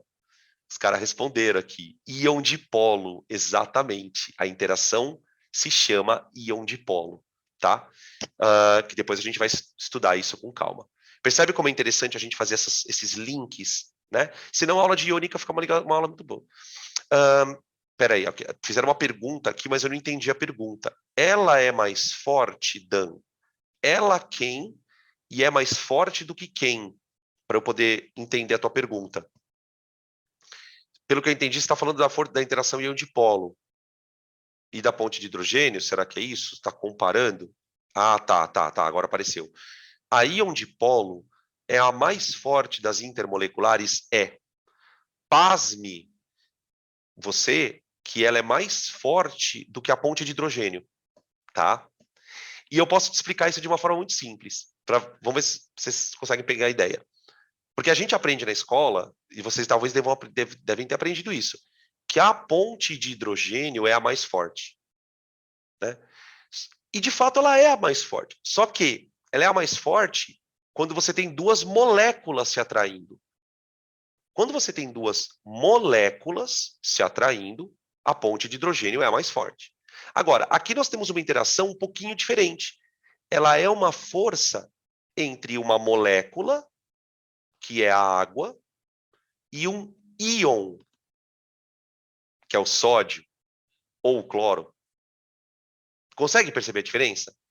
Quando você compara uma força entre moléculas com uma outra força entre um íon e uma molécula, essa força entre o íon e a molécula ganha. Por isso que a rigor, e assim, se a gente for ser bem rigoroso, né, em cima da tua pergunta, nem é tão certo a gente falar que a interação íon-dipolo é uma interação intermolecular, porque ela é entre um íon e um dipolo, ou seja, não é entre duas moléculas, mas a gente acaba, vamos dizer assim, colocando ela, né, a interação íon-dipolo, nesse balaio de interações intermoleculares. Então, para quem não lembra, né, eu tenho na ordem de intensidade, né, a mais intensa, íon-dipolo, que explica como que a água consegue solvatar os íons, né? Depois vem a interação do tipo ponte de hidrogênio, que acontece na água, por exemplo, né? Depois vem uma interação chamada força de dipolos permanentes, força entre dipolos permanentes, e depois vem uma quarta força, que geralmente é a menos intensa, que é a força entre dipolos induzidos, tá? Então é íon dipolo, ponte de hidrogênio, dipolo permanente e dipolo induzido, tá bom? Mas só para a gente não pirar um pouco aqui no cabeção, tá? Na solvatação de íon só acontece íon dipolo, tá? Ah, professor, Tem algum outro solvente que consiga dissociar um íon? Sim, tem. Tem outros solventes que conseguem fazer o que a água faz, tá? Mas na natureza, não. Na natureza, quem dissocia íon é a água. Né? E aí você vai percebendo como é importante estudar a água, né? Por que o vestibular gosta tanto de falar de água na biologia, na química, até na física, tá? Tudo bem? Bom, para encerrar essa discussão, eu queria colocar aqui nessa tela uma representação do que a gente está falando. Então, ó, como representamos? Como é que a gente escreve isso, quimicamente falando, né? Bom, eu tenho dois tipos de dissociação, tá? Eu tenho a dissociação em água.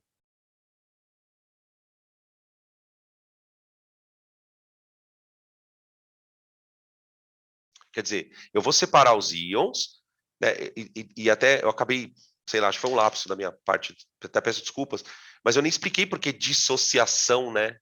Mas a gente entende, você está separando as cargas que estão ali no cristal, tá? Então, a dissociação em água eu posso representar assim, ó, por exemplo, né? NaCl, sólido.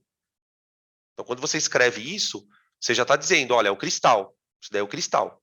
Aí, você vai colocar a setinha, tá? E vai colocar a água aqui em cima.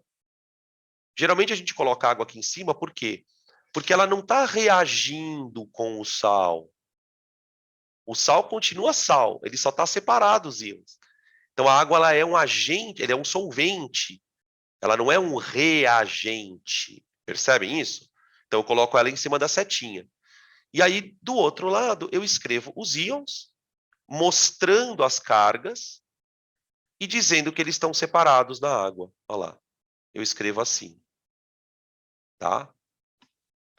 Todo composto que é colocado na água, e ele é iônico, vai dissociar. Ele vai liberar a cátion e vai liberar ânion, tá? Depois a gente vai aprender lá na frente que existem graus de dissociação. Existem compostos que têm mais facilidade para sofrer esse processo, como, por exemplo, o sal de cozinha, e tem processos que quase não sofrem. Tem substâncias, né, iônicas, que quase não sofrem, como, por exemplo, o giz. Você pode fazer uma experiência, quem tiver um giz em casa, se você jogar um pedaço de giz na água, ele não dissolve. Ele não dissolve. E é um sal. Né? Então, essa capacidade de dissociar, ela vai variar de composto para composto. E aí depois a gente explica por que isso acontece, mas, né, tá? Agora, e uma Professor, dissociação sem água? Peraí que acho que alguém está me chamando aqui. Se alguém estiver me chamando, pode quiser abrir o microfone, professor, pode falar. você tinha falado que na verdade, para ver se eu entendi, a solvatação, ela acontece por causa da ponte de hidrogênio entre as moléculas de água? Não. A ponte de hidrogênio, ela é entre as moléculas. Então, aqui acontece o seguinte. Peraí, ó. Aqui é o seguinte. Vamos pegar o caso dessa parte aqui de cima, ó. Vamos tentar imaginar que essas moléculas de água aqui, ó, elas estão unidas por ponte de hidrogênio. É uma força invisível que mantém elas aqui, tá? Essa é uma força que existe entre as águas. Vamos colocar dessa forma. Agora, para a água conseguir arrancar o sódio do cristal, aí ela precisa interagir por íon dipolo.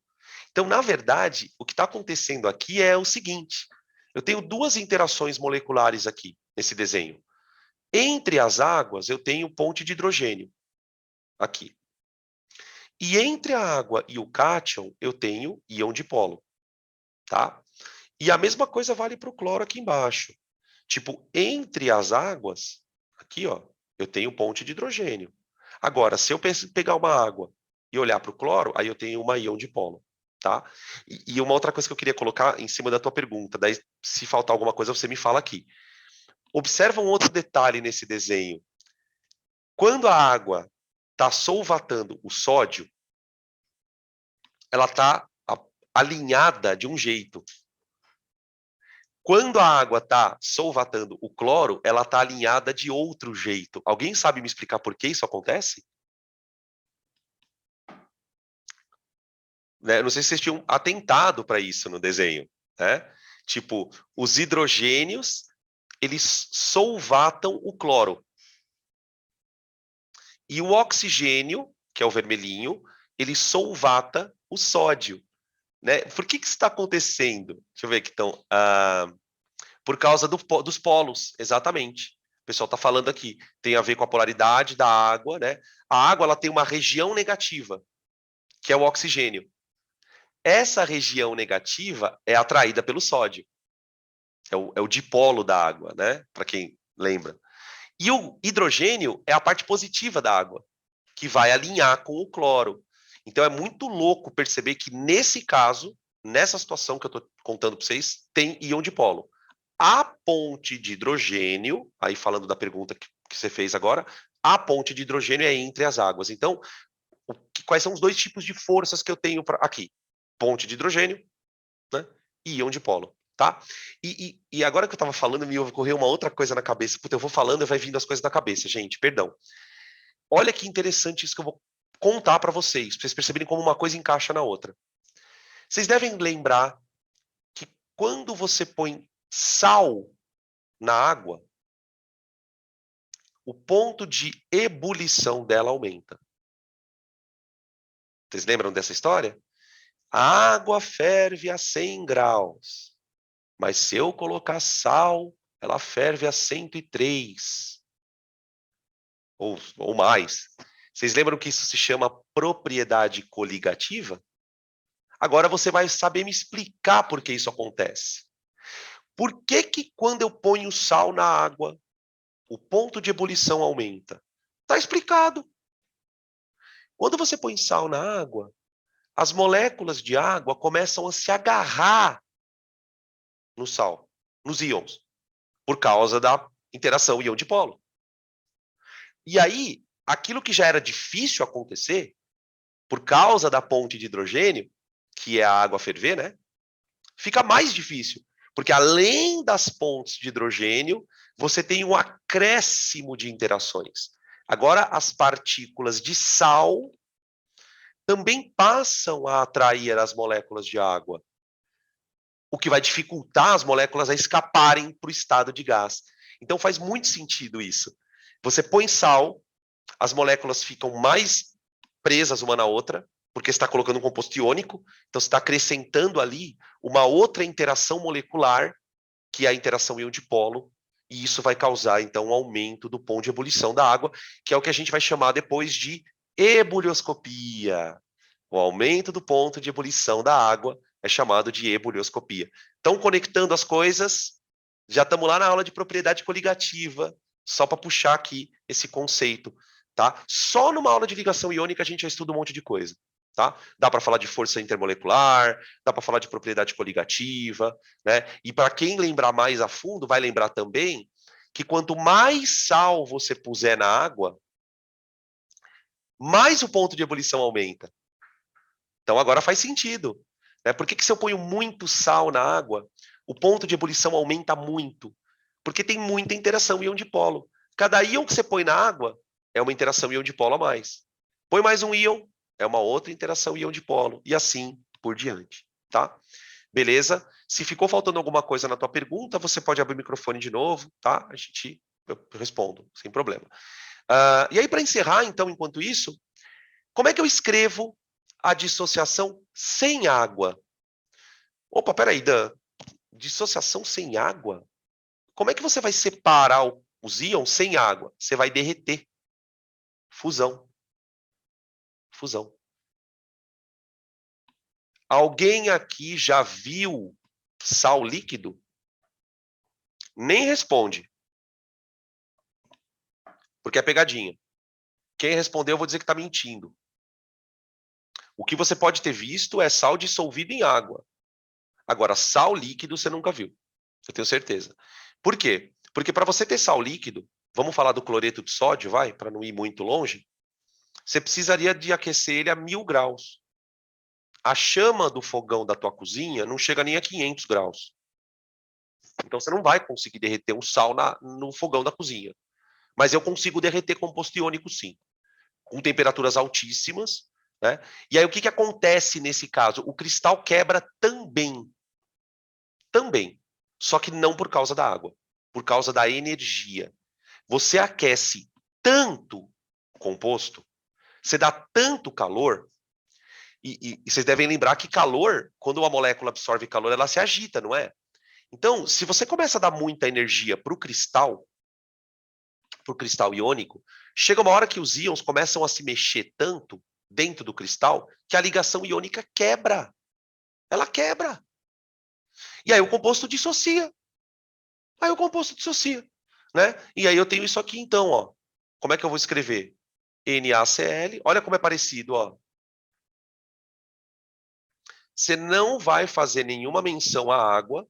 Você vai colocar aqui um triângulo, porque é o símbolo que a gente usa para aquecimento, tá? E aí você vai fazer o quê? Você vai escrever aqui do outro lado, ó, Na+. Você não vai colocar aquoso, pelo amor de Deus. Você vai colocar líquido mais Cl-, também líquido, tá?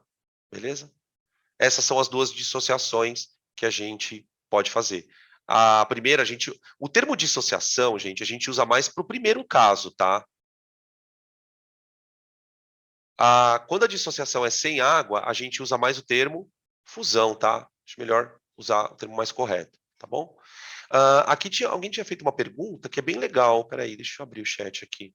Ó, separar o NaCl com eletrólise sem água. Então, para fazer eletrólise, a pessoa que me perguntou isso deve estar lembrando das aulas de eletrólise, né? Para fazer eletrólise, eu preciso dissociar o composto iônico.